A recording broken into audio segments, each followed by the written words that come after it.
Всем привет! Совсем скоро у нас с вами Новый год, и я решила сделать это видео для таких же любителей каминов, как и я. И сегодня мы будем делать с вами вот такую вот красоту своими руками. Камин у меня в этот раз будет с декоративным светильником, имитирующим живой огонь. Итак, нам понадобится пенополистирол, клей, много клея, шпатлевка, краска, молдинги и плинтус, декоративный кирпич, наждачка. Сначала я делаю замеры самого камина, потом делаю чертеж и прикидываю на бумаге раскладку деталей, как они будут располагаться на листах пенополистирола. Пенополистирол я брала толщиной 5 см, мне кажется, такая толщина наиболее оптимальна и устойчива, но для задней стенки и внутри использовала пенополистирол толщиной 3 см. Ушло у меня примерно 3-4 листа. Далее делаем разметку деталей уже на самом пенополистироле и начинаем резать. Режем мы обычным канцелярским ножом. Чтобы отрезать ровно, используем какой-то предмет, который имеет высоту. То есть линейка нам не подойдет, так как лезвие в таком случае может уйти под углом. У меня как раз от доставки молдинга осталась вот такая деревянная рейка, и она идеально подошла. Мы плотно прижимаем лезвие ножа к рейке и легко проводим несколько раз, и потом уже можем резать без использования нашего вспомогательного инструмента. Я начала с лицевой части камина, так как у меня там будет светильник. И как вы видите, вот у пенополистирола есть на краях вот такие выступы. Они нам здесь идеально подойдут. В них как раз будет упираться наш светильник. Соответственно, разрезаю пенополистирол с учетом этих выступов. Дальше начинаю клеить. Использую специальный клей «Жидкие гвозди» для пенополистирола. Это очень важно, так как пенополистирол может повредиться от какого-то другого клея, в зависимости от его состава. Далее приклеиваю боковушки. Я зажала заготовку между двумя столами и использую как бы распорку из обрезков пенополистирола, чтобы у меня получились ровные углы 90 градусов. Дальше буду клеить внутри дополнительные ребра жесткости и обрамлять место, где будет установлен светильник. Светильник вообще будет питаться от сети, но у него предусмотрен также отсек и для батареек. Поэтому я решила сделать такой универсальный вариант и сделать окошко для замены батареек, чтобы светильник можно было не извлекать. Соответственно, я на полочке, где будет установлен светильник, делаю разметку и вырезаю это окно.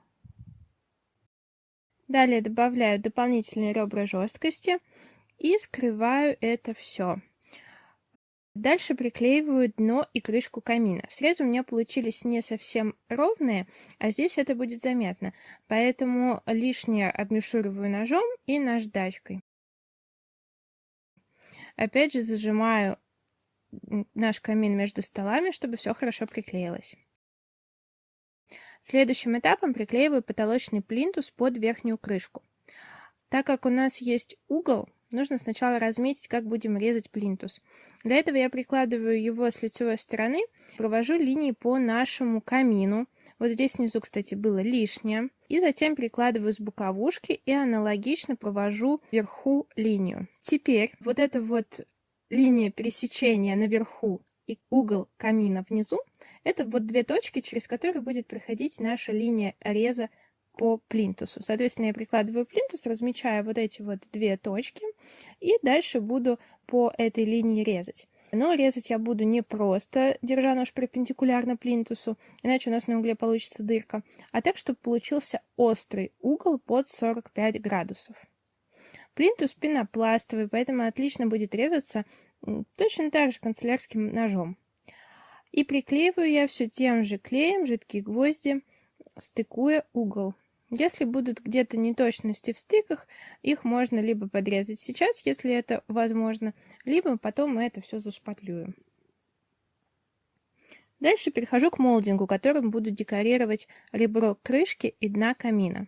Здесь аналогично примеряем, где будет срез, и просто режем под углом 45 градусов. Молдинг здесь уже не пенопластовый, а из дюрополимера, поэтому его резать достаточно сложно.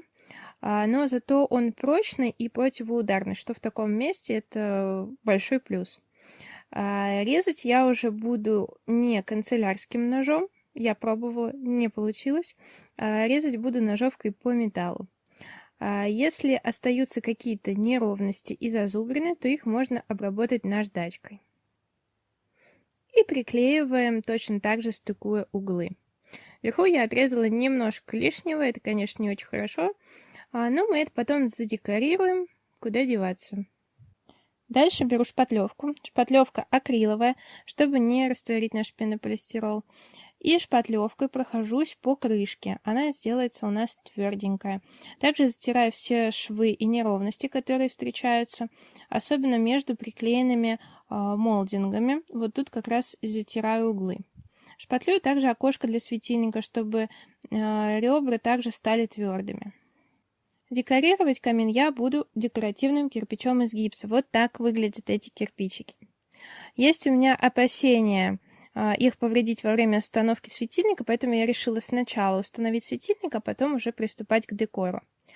С внутренней стороны на наши выступы, которые обрамляют камин, я клею двусторонний скотч.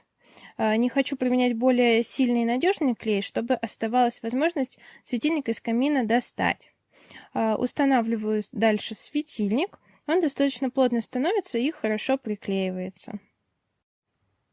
Чтобы защитить светильник, заклеиваю его и приступаю к декорированию кирпичом.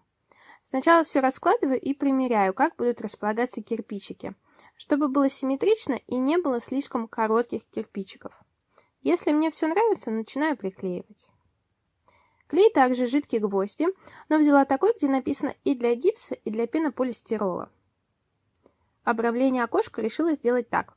Я обрезала кирпичики на две части. 1/3 и 2/3. Соответственно, на окошко у меня ушло с одной стороны 4 обрезка, то есть 2 кирпичика, и с другой стороны точно так же. Кирпичики, которые располагаются на углу, я обрезаю не вровень с камином, а буду стыковать с другими кирпичиками, так, чтобы получился как будто целый кирпич. То есть здесь у меня длинный кирпич, соответственно, на боковинке будет короткий. Резать кирпичики я буду по линейке канцелярским ножом. Делаю несколько надрезов и дальше отламываю. Но только делаю это очень аккуратно, кирпичики очень хрупкие. Там, где мне нужно закруглить углы для натуральности, я как бы соскребаю ножом, либо использую наждачку. После того, как все отмерила, приклеиваю сразу попарно на угол, стыкуя кирпичики. Аналогично поступаю с другой стороной. Дальше ставлю камин на бок и декорирую оставшееся пространство. И то же самое проделываю с другой стороны. Также у меня кирпичики будут внизу на дне камина. По бокам здесь вообще получилось очень удачно. Я просто разрезаю кирпичики пополам. После того, как все кирпичики приклеены и клей высох, лучше подождать пару часов. И дальше я шпатлевкой затираю швы между кирпичиками, особенно просматриваю все места, чтобы не было щелей между кирпичиком и камином. Затираю прямо пальцем. Также я затираю стыки кирпичиков на углах. А для того, чтобы сохранить текстуру кирпича, сверху прохожусь обычной салфеткой тампующими движениями. Далее я прохожусь наждачкой по крышке, чтобы сделать ее гладенькой. К сожалению, у меня не было специального инструмента для наждачки, поэтому я взяла обрезок пенополистирола и обмотала наждачкой. Но так лучше не делать, потому что пенополистирол не дает достаточно жесткости и нет возможности хорошо все сгладить. Но варианта другого у меня не было. И финальный этап. Я перехожу к покраске. Крашу абсолютно все. Начинаю с крышки, потом кирпичики, и особенно пространство между кирпичиками, где виден пенополистирол. Не забываю также про заднюю стенку, хоть ее и не видно. У меня получилось 2 слоя краски. Потом я подождала несколько часов, пока краска высохнет, и сделала еще 3-й слой в просветах между кирпичиками, так как там все равно еще виднелся пенополистирол. Ну вот и все.